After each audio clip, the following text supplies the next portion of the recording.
朋友们，这一台车啊，应该是理想全系车型里我最喜欢的一台车，而且我觉得是就车本身来说，很难挑出瑕疵，很全面的一个产品，就是理想 i6了。这个颜色是个新色啊，i8之前没有，甚至他们连名字都没起好，所以后期呢应该会给大家来个投票，好像可能叫黄油拿铁，因为呢这个颜色就是属于奶乎乎的，然后有点丝绒的那种感觉，很适合女生，然后也很温柔的一个颜色。那当然还有全黑的，还有银色啊等等的。这一回也是理想第一个有前备箱的车型，这就是有个取舍的问题哈，因为大家知道 i8 其实是没有前备箱的，因为 i8 是6座车，所以呢它要把更多的空间让给成员舱，所以 i8 这一块会更短一点。但是来到 i6 呢，因为5座其实内部空间已经非常充足了，所以说 i6 呢它是有前备箱的。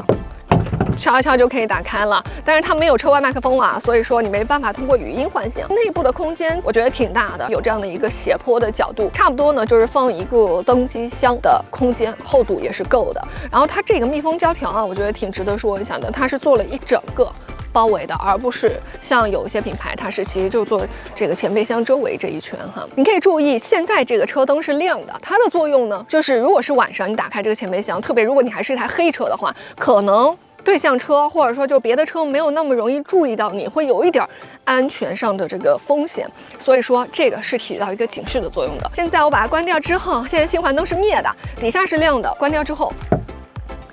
还没有亮啊，还是这样的状态，因为它没有电吸，所以说呢这还有另外一个作用，就是告诉你我这个前备箱到底关上还是没关上。我按一下新环灯亮了，然后底下灭了。示宽灯现在就是一个示宽的作用，支架小蓝灯是在底下，后视镜和尾部。好，轮胎，米其林呢是一个低滚阻的精英胎，有20寸和21寸，我们这个是265/45R21，应该会标配激光雷达。车长呢是4950，其实比 L6还要再短一点，然后车宽就是1935吧，其实还是比较窄的这样的一个状态，所以市区开还是会比较灵巧。然后车高1655，它比我矮，所以它呈现的这个视觉我觉得会比 i8 更低一点，然后整体的这个状态会更运动风格一点，我觉得挺好看的。轴距3米整，所以其实它的意思就是，车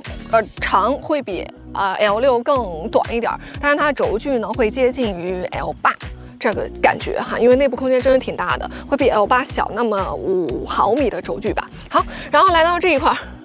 整个从这个小三角窗一直延伸到尾部，它这个窗面是完全纯平的状态，我觉得是高铁感吧，还挺强的。它用了一个双拼色的感觉，全车没有任何的镀铬饰条，挺洋气的。如果说是纯黑的话，我觉得也挺好看。然后来到这一块尾部呢，跟大家说一下后备箱的空间，它空悬会自适应的下降啊。这个纵深是1.1米，而且底下还有个超级大的下沉空间，你可能日常的东西零碎的放在底下就够了，上面是一个完全平整的状态，而且还有个细节，就是它这块板是嵌于这个中间的位置的，常用的东西往里放，然后这块盖板就保持可以活动的状态。两边还有个下沉空间，空悬在这儿会有一个上下的按钮，包括2排靠背的电条，然后小挂钩。这个灯呢是和后备箱的开启去做联动的啊，不可以自己去开关。好，还有一个点也是理想第一次用了拖车钩，它的牵引资质呢是500公斤，所以拖房车肯定是不行的，而且这个车也不适合。但是放自行车架是妥妥的，这个可比放在车顶会好很多，对不对？而且它官方合作的这些自行车架啊，这儿是有留了牌照框的位置的，然后这儿转向灯和刹车灯都可以联动，并且如果你要去后备箱拿这个头盔啊、装备等等的时候，这样子也不影响。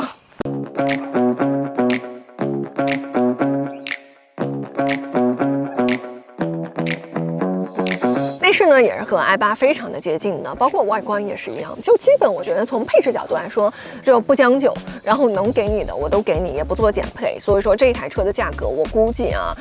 大家喊什么10几万，这些就不可能了，就是我估摸着可能是25万上下这样的一个区间啊，那顶配可能会接近30啊。好，然后呢，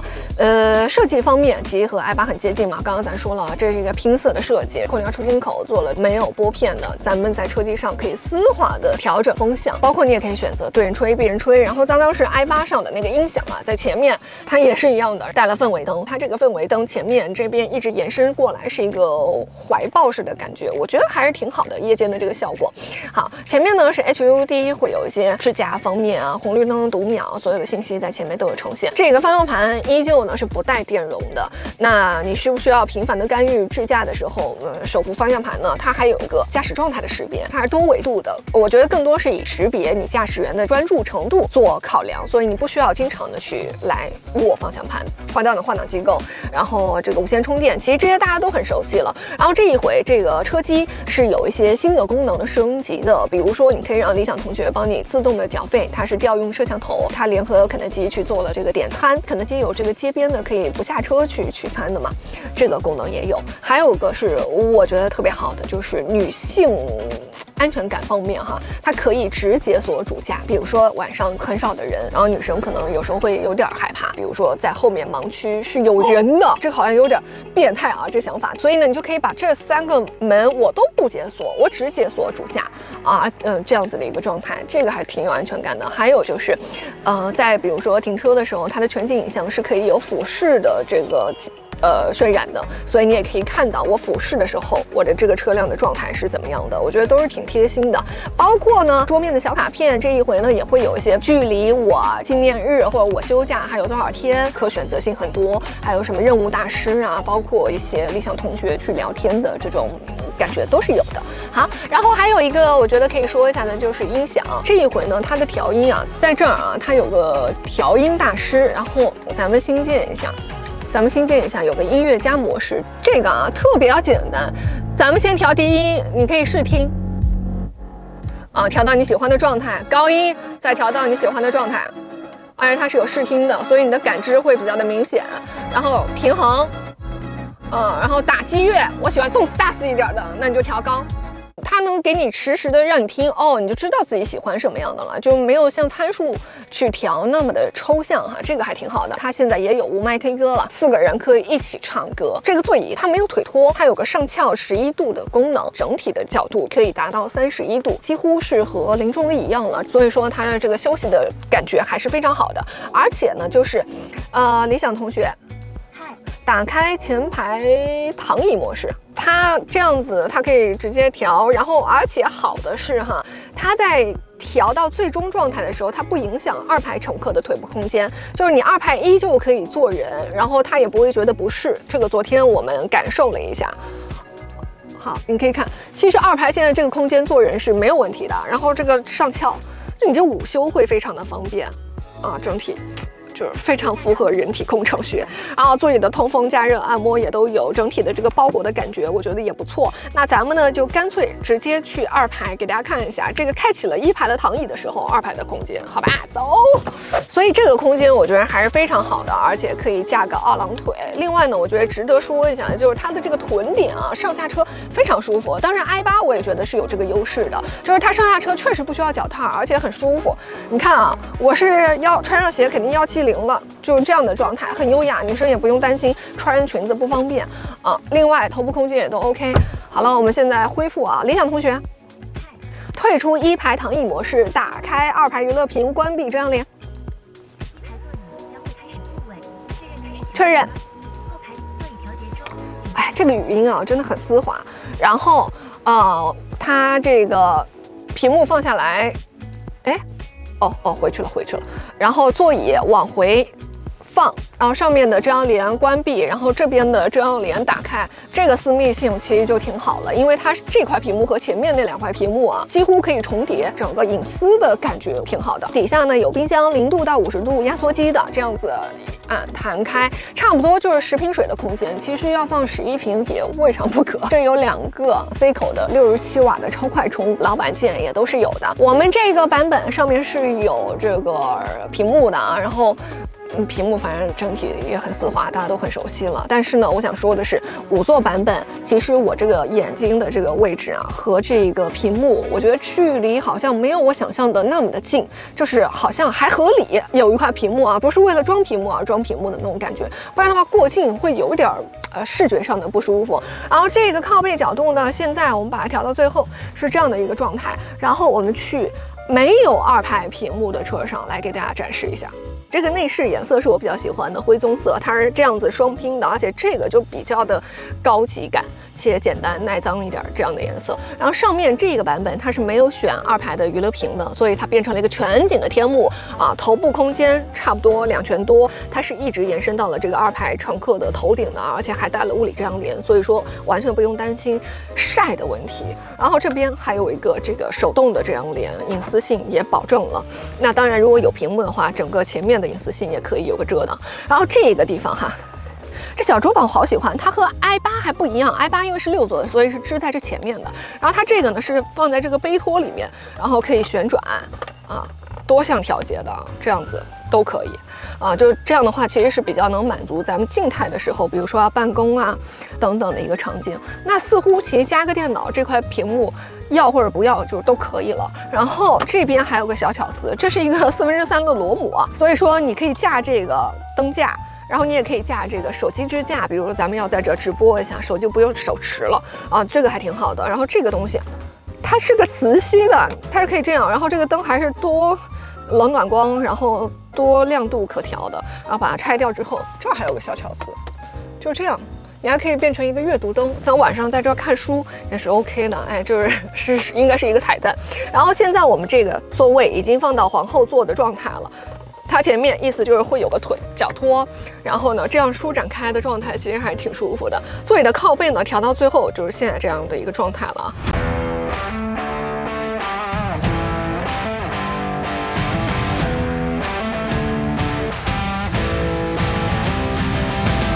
是在理想家族里，我觉得个人开下来最运动操控的一台车。但是你会发现，它在过一些减速带啊，它还是偏舒服的。这个舒服啊，指的是你人坐在车内那个体感是比较柔和且没有那么容易失控的这种状态。32，我基本都是超标测的啊。好嘞。然后呢，在刚刚过那个高速麋鹿啊，我们开的是120公里每小时，然后他们官方做到的极限是130公里每小时。它的这个车身的横摆范围也是比较小的，而且也是比较干脆利落的，只有一次撑住，然后回来，撑住。回来就这样子的一个状态，没有多余的这个甩的这种情况，没有做任何特殊的调教啊。轮胎呢也用的是一个米其林的低滚阻的精英胎，里面有精英棉的这样的一个状态。在过减速带还有钢筋路的时候的比较明显的感受就是静音性挺好的，然后滤震性确实做的挺好的，它不是生硬的那种。这个的感觉其实就是它挺干脆的，它没有多余的横摆或者说上下的颠，就是它在极限状态下确实整体的这个悬架的刚性做的挺好，然后极限也挺高。然后在这种日常呢我们会遇到的这种场景中呢，它整体还是比较舒服，静音，然后没有那么颠啊，滤震性做的比较好的这样的一个状态。这个 Model Y 其实就是一个极限偏运动操控的车，你不能说它不好，但是它更适合那些真的非常爱运动操控的人。它在这个日常生活，比如说我们要过减速带呀，或者说刚刚那个钢筋路的时候，它会传递出一些的不适感，就是会比较的颠，比较硬，会有一些的这个静音性没那么好，这样子的一个状态。而且因为它没有用空悬，那个 i6是用空悬的，所以它会比较吃亏。在我们做高速麋鹿的时候，它的尾是有点甩的，是因为它前后的悬架的刚性是不一致的，后悬就会偏滑一点，所以呢我们会有一些多余的这个横摆的状态。然后其实它俩应该是同样的价格啊，甚至 i6 可能会更便宜一点，但是呢 i6 有这个激光雷达，然后可以选空悬、彩电、冰箱、大沙发以及一个大空间给到大家。所以说这一下你就知道这个国产车有多卷了吧。挨着呢咱们就把车开到日常的道路上，跟大家分享一下它的一些参数以及智能驾驶辅助的维度。走，我们现在把车开在这个乡间道路啊，以及等会儿会有一段山路这样的状态，也是呢会开启这个支架，跟大家分享一下这些维度。首先啊，就是刚咱们分享了场地里的一些它的表现，是可能比较形象的来形容说这一台车它在各个场景中的这个调教是怎么样的。那在硬件上来说，首先就是它会有个双腔空悬，应该是选配。我个人会觉得，其实对于 i6 的定位，选不选空悬都可，甚至我会建议其实可以不选空悬。它的空悬往下是20，然后往上一个级别是25，在30公里时速以下，比如说你要进行一些脱困或者轻越野的时候，它可以抬高45，所以整体的这个范围还是挺大的。然后另外一个呢，就是它在这个21寸的这个轮胎的情况下，最低它的离地间隙是193毫米，所以说还是会有一些通过性的啊，可以带你去一点诗和远方。这个双腔空悬它调教也不是和 i8一样的，就是它不管是单腔还是双腔的状态，悬架的刚性都进行了加强。所以说我们刚刚在做这个高速麋鹿的时候，它的这个侧倾特别的干脆利落，它的极限还是挺高的，然后悬架也挺拉得住的，支棱起来的这种感觉。另外在过一些减速带呀，包括这个刚进路的时候，其实跟它的用了4个液压衬套也有关系，因为液压衬套嘛，它可以有效的减少我在过一些颠簸路段的这种多余的震动，这个是效果挺好的。另外一个呢，就是得益于它是纯铝的底盘，我倒是觉得理想笨笨的，就是到了 i6，它没有做一些BOM成本的节约，该用的好的都给你用上了。它还是希望自己的车，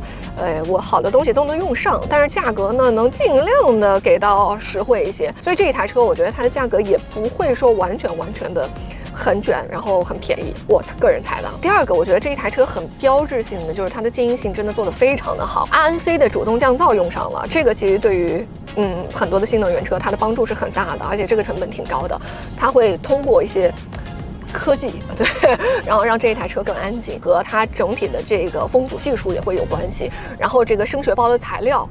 用料也会有关系。还有一个想说一下，不管是当时 i8，其实我说了一个观点啊，如果说 L8 是卖给这个奶爸的话，那这一台车我觉得就是卖给家庭的女主人的。在 i6 上也一样啊，这个小的三角窗，它视野盲区会小很多，然后呢坐姿没有那么的高，所以它开起来的感觉没有那么像大车，然后没有那么像司机，家里的女主人开起来非常。就是你可以和自己的丈夫轮流交换人开，没有压力的这么一台车。然后接着呢就要说一下电池维度了，因为毕竟是这个纯电车，都是用的磷酸铁锂的87.3度的电池，分2驱和4驱。4驱呢它是续航是660公里，这个 COTC， 然后2驱也就是后驱版本720公里的这个 COTC 的纯电续航，所以基本上你跑一个高速是没有问题的。然后再加上理想它现在5C 超充布的非常广嘛，其实做纯电车做的比较晚，但是它充电桩的布局呢又比较的快，而且数量应该是在现在国产的所有的纯电车里应该是排第1的，所以充电补能是我个人认为不用担心的。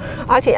它官方给到的数据就15分钟可以补500公里完全没有负担。然后我现在开的这个是后驱的版本，如果你不是在北方地区，我觉得后驱就可以，经济实惠的维度我一定会推荐大家就选后驱，然后呢不要空悬，就这样的一个状态。上面激光雷达呢应该就标配了，最新迭代到 VOA 司机大模型的最新的版本，然后其他的应该也是会 OTA 到这个程度。我觉得主观来说它不是增加了什么功能，而是说整体的逻辑决策会更加累人，更丝滑，更稳重一点。我们今天呢是从这个园区内，我是静止状态，然后直接不敢往下发车，进入一个慢游的状态，然后呢再从园区道路进入到这个城区的道路，然后在最后到达这个终点停车，这样的一个过程是完全没有问题的。还有一个有意思就是他们这一次多了一个小李师傅，好可爱啊，增加了一个语音交互的维度，他呢就像是你的司机，你可以给他一些指令，比如说你让小李师傅前方左转，或者前面右转，或者说你给我开快一点。小李师傅在呢，以后这条路开50。好的，以后在环南线我都会开到50公里每小时。当然呢，现在我个人觉得相对还没有那么的成熟，因为这个是理想在这个智驾的0到1的探索，因为之前其实语音交互来控制智驾的没有，所以得给一点时间，也得看一下这个消费市场大家的反应啊，就是觉得爽不爽这个体验。好，然后第二个呢，就是我今天开下来，首先就是零接管的，然后有一个点是我觉得有点冒进的就是对向其实是有个大货车，这里才叫油门电门有点慌啊，它的时速比较快，然后这儿呢是一个比较窄的道，理想同学呢没有进行减速，然后呢也是